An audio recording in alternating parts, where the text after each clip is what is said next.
There was a season in my life when I believed darkness could see everything, every whispered prayer, every hidden fear, every sleepless night.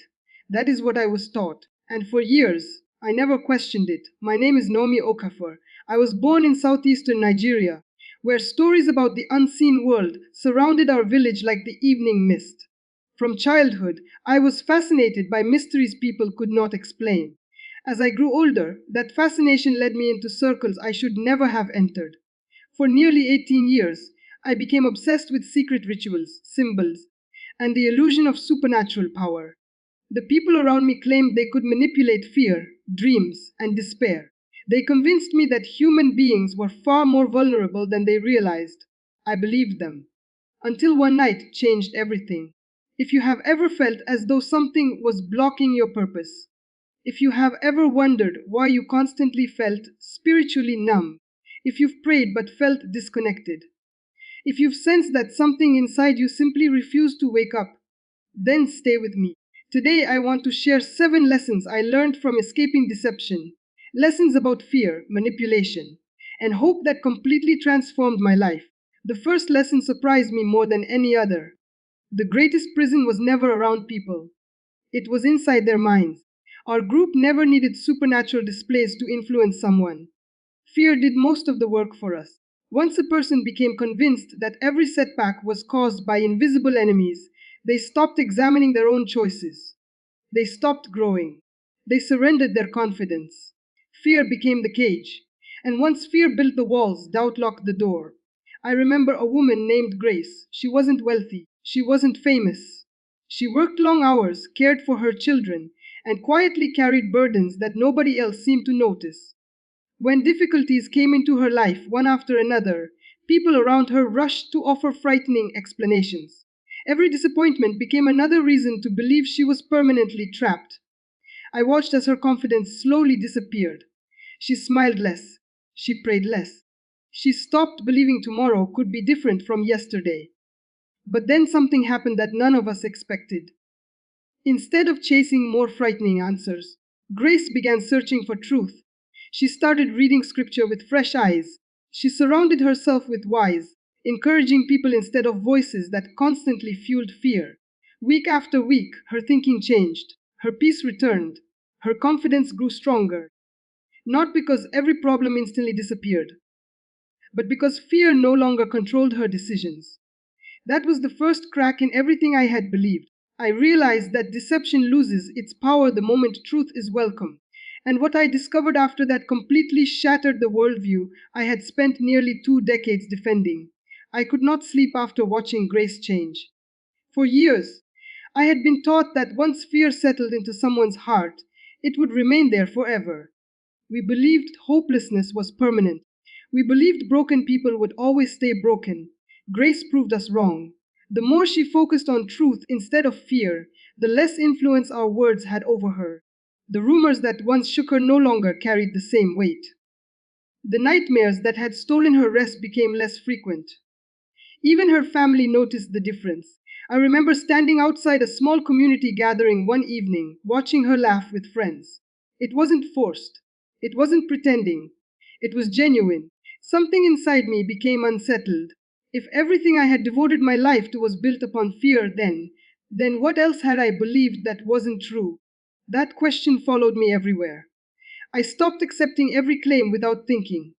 I started asking questions that no one wanted answered. Whenever I asked how we truly knew something was supernatural instead of psychological, the room would suddenly become silent. Whenever I questioned whether fear itself was creating many of the experiences people described, I was told I lacked faith in the group's teachings. Questions were discouraged. Independent thinking was dangerous. Looking back now, I understand why. Any system built on deception cannot survive honest examination. One evening, I found myself sitting alone with an old Bible that had belonged to my grandfather. I hadn't opened it in years. Dust covered the cover, and several pages had turned yellow with age. As I began reading, one passage seemed to leap from the page. For God has not given us a spirit of fear, but of power and of love and of a sound mind. 2 Timothy 1:7, those words stayed with me. A sound mind, not confusion, not panic, not endless terror, The contrast was impossible to ignore. Everything I had surrounded myself with produced fear. Yet the message I was reading pointed toward peace, wisdom, and hope. For the first time, I wondered whether I had mistaken fear for spiritual insight. That realization became the beginning of my freedom. But I had no idea how difficult the next step would be. Walking away from a belief system that has shaped your identity is never easy. People questioned my motives. Some called me a traitor. Others insisted I would regret leaving. There were days I almost turned back simply because the familiar felt safer than the unknown. Yet every step toward truth brought a little more peace. Every honest conversation replaced another layer of fear. Every page I read reminded me that hope grows stronger when fear loses its voice. And then something happened that finally convinced me I could never return to my old life. It began with a conversation that lasted less than 10 minutes, but it changed the direction of my future forever. The conversation lasted less than 10 minutes, yet I have replayed every second of it thousands of times. It happened on a rainy Tuesday afternoon. I had wandered into a small bookstore simply to escape the weather. The place was nearly empty except for an elderly man organizing books on a wooden shelf. He looked ordinary. No expensive clothes, no dramatic presence, just quiet kindness. He smiled and asked, looking for something. Without thinking, I answered, I don't know anymore. He nodded as though he understood exactly what I meant. Instead of trying to convince me of anything, he simply asked another question. What if the greatest deception isn't that darkness is powerful, but that it convinces people they have no hope? Those words stopped me. For years I had measured everything by fear. Every setback, every coincidence, every unanswered prayer, every bad dream. Fear had become the lens through which I interpreted the entire world. The old man reached for a Bible from the shelf and gently opened it. He pointed to a single passage. You will know the truth, and the truth will set you free. John 8:32. He didn't raise his voice. He didn't pressure me. He simply said, truth doesn't demand panic. Truth invites examination. I left the bookstore carrying more questions than answers. But for the first time in years, I wasn't afraid of the questions. Over the next several weeks, I began reading everything I could, not to prove myself right, but to discover where I had been wrong. I learned how easily fear can spread through stories repeated without evidence. I learned how confirmation bias can make us notice only the events that support what we already believe. Most importantly, I learned that hope grows stronger when it is rooted in truth rather than speculation. That realization transformed my life more than any dramatic experience ever could. But change came with a price. Many of the people I once spent every day with stopped calling. Some believed I had betrayed them. Others warned that I was making a terrible mistake.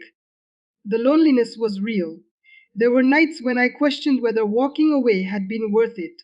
Then one evening, my phone rang. It was Grace. I just wanted to thank you, she said. I was confused. For what? For admitting you were wrong, she replied. Most people never do that. Your honesty gave me the courage to face my own fears honestly, too. After we hung up, I sat in silence for a long time.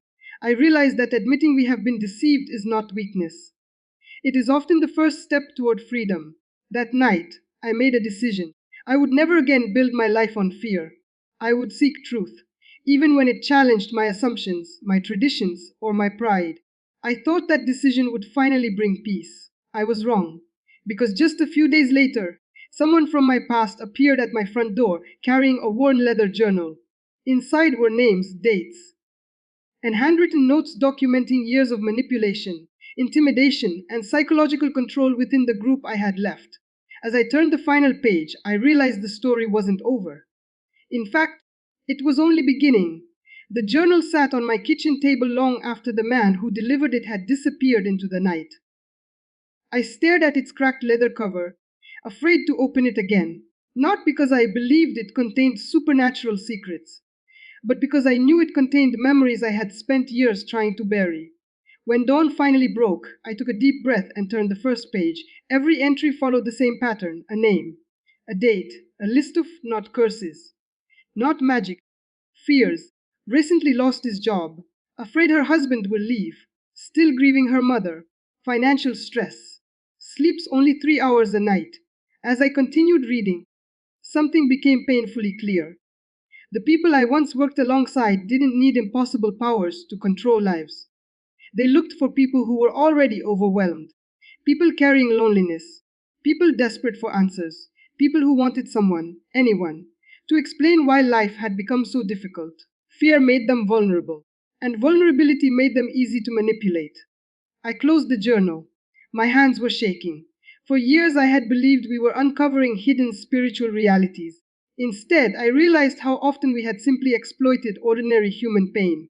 That realization broke something inside me.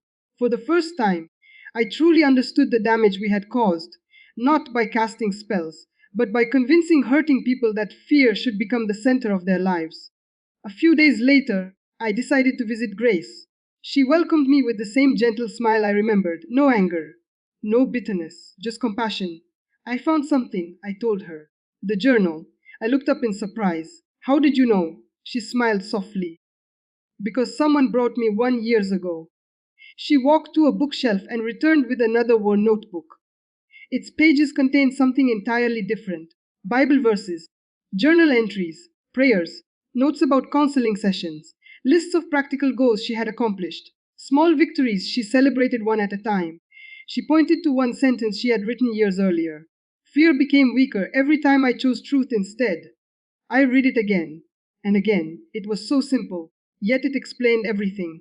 Freedom had not arrived all at once. It had grown slowly, decision after decision, day after day.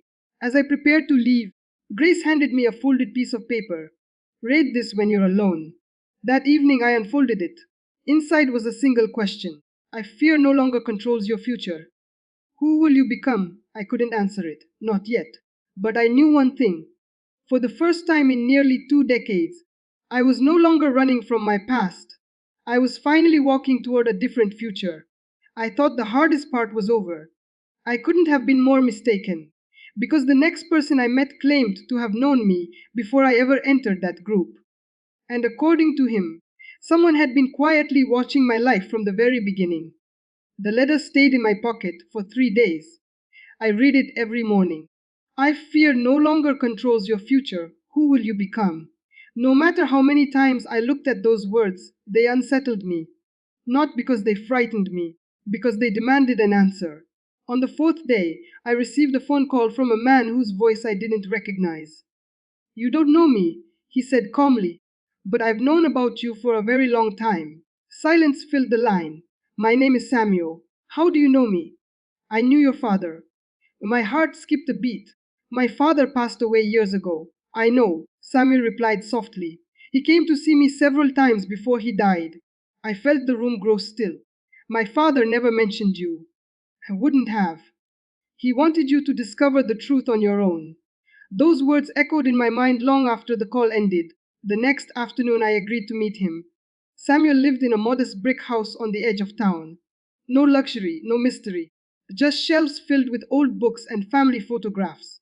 He welcomed me inside as though he had been expecting this meeting for years.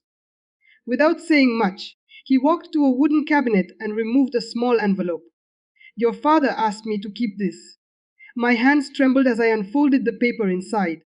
It was written in my father's handwriting. If you are reading this, then you've started asking the questions I prayed you would one day ask. Don't be ashamed of your past. Every person can be deceived. The important thing is whether they are willing to seek truth when they discover they were wrong. Never let fear decide what you believe. Always let truth lead you. Tears blurred the ink. I hadn't seen his handwriting in nearly 20 years. Samuel waited quietly. Finally, he spoke. Your father loved you more than you realized. I spent years angry with him, I admitted. I thought he abandoned me. Samuel shook his head. Searched for you. What? Searched for years. I looked at him in disbelief. There were days he walked through neighborhoods hoping someone had seen you. There were nights he stayed awake wondering whether you were safe. I never stopped believing you would come home. The weight of those words settled deep within me. For years I had carried a story that wasn't true. I believed I had been forgotten. But I had been loved all along. It made me wonder how many other lies I had accepted simply because I never questioned them. Before I left, Samuel handed me one final photograph. It showed my father standing beside several families I didn't recognize. Who are they? I asked. They're people he helped after they escaped manipulative groups. I stared at the image. He never told anyone. He didn't do it for recognition, Samuel answered. He did it because someone once helped him. As I drove home, I couldn't stop thinking about the quiet strength my father had carried. He hadn't fought fear with louder voices. He had fought it with patience, with truth, with compassion. That night, I made another decision. I would stop defining myself by the worst chapter of my life.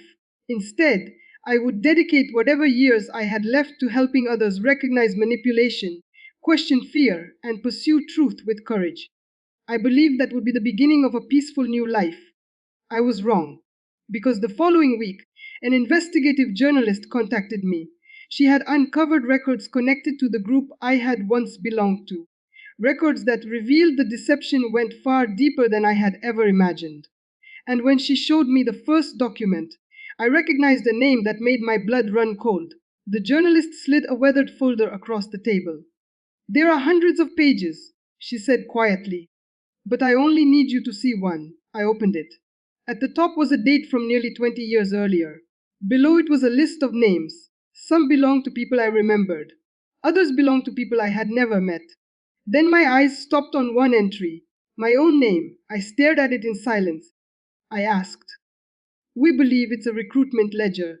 The journalist replied. Several former members identified it as an internal record of how new recruits were evaluated. My hands began to shake. Beside my name were handwritten notes. Feels isolated. Searching for purpose. Responds well to authority. There was nothing mystical about it. No secret prophecy. No supernatural prediction. Just observations. Painfully accurate observations. They studied people, I whispered. They did. The journalist answered. Former members consistently described the same pattern. They looked for loneliness, uncertainty, grief, and the desire to belong. A heavy silence filled the room. For years I had believed I chose that path freely. Now I realized someone had carefully identified my vulnerabilities long before I ever walked through their door. It didn't remove my responsibility for the choices I made, but it helped me understand how manipulation begins, not with force, but with trust placed in the wrong hands. The journalist handed me another document. This one is different. It contained interviews with dozens of former members. Despite coming from different towns, different backgrounds, and different decades, their stories shared the same pattern: isolation, fear, absolute certainty that only one group possessed the truth, discouragement from asking difficult questions, dependence on charismatic leaders. The details varied, the pattern did not. As I closed the folder, I realized something that changed how I viewed my entire past. The strongest chains are often invisible. They are built from fear, shame, and the belief that leaving is impossible. And yet, every person whose story I had just read had done exactly that. They had left. They had rebuilt. They had found hope again. For the first time, I believed that my story could become something other than a warning. It could become an invitation for others to question fear, seek truth, and refuse to surrender their lives to manipulation. But one final question remained unanswered. Who had written those notes about me all those years ago? The journalist looked directly at me. "We think we know." She turned over the final page. I recognized the signature immediately. It belonged to the person I had trusted more than anyone else. I knew the signature. I wished I didn't. For several minutes, I couldn't speak. The person whose handwriting covered those pages had once looked me in the eyes and promised to protect me. They had encouraged me when I felt alone. They had praised my loyalty. They had convinced me that questioning anything was a sign of weakness. And all along I had been a project, not a person. The realization hurt more than any accusation ever could. The journalist quietly closed the folder. "You don't have to carry this alone anymore," she said. "For years, I believed my past would define the rest of my life. I believed regret would always be louder than hope. I believed the mistakes I made would forever outweigh the good I could still do. But I was wrong. Healing didn't happen in a single moment. It happened one honest decision at a time, one difficult conversation at a time, one act of forgiveness at a time. Most importantly, It happened when I stopped letting fear write the final chapter of my story. I often return to the old bookstore where my journey back to truth truly began. The elderly man who first spoke to me has since passed away. His favorite chair still sits in the corner near the window. Sometimes I sit there with a cup of coffee, watching people come and go, wondering how many of them are carrying silent burdens that no one else can see. Whenever someone asks me what finally changed my life, my answer is always the same. It wasn't discovering a hidden secret. It wasn't witnessing something spectacular. It was learning that truth does not fear questions. Truth welcomes them. If my story has taught me anything, it is this: be careful of anyone who demands your fear. Be careful of anyone who tells you that you must never ask questions. Be careful of anyone who claims they alone possess every answer. Real wisdom does not imprison, it liberates. Real faith does not manipulate, it transforms. Real hope does not grow through panic, it grows through truth, compassion, humility, and love. My past will always be part of my story, but it no longer controls my future. Today, I choose to use my experiences not to spread fear, but to encourage discernment. Not to make people suspicious of everyone around them, but to remind them that manipulation loses its power when exposed to truth. If even one person finds the courage to step away from fear and toward hope because of this story, then every painful chapter I lived through will have served a greater purpose. Thank you for walking this journey with me.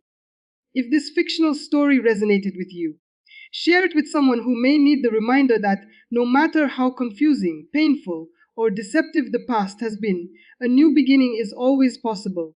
And remember this: your past may explain you, but it does not have to define you. Truth is stronger than deception, hope is stronger than fear, and tomorrow is still waiting to be written.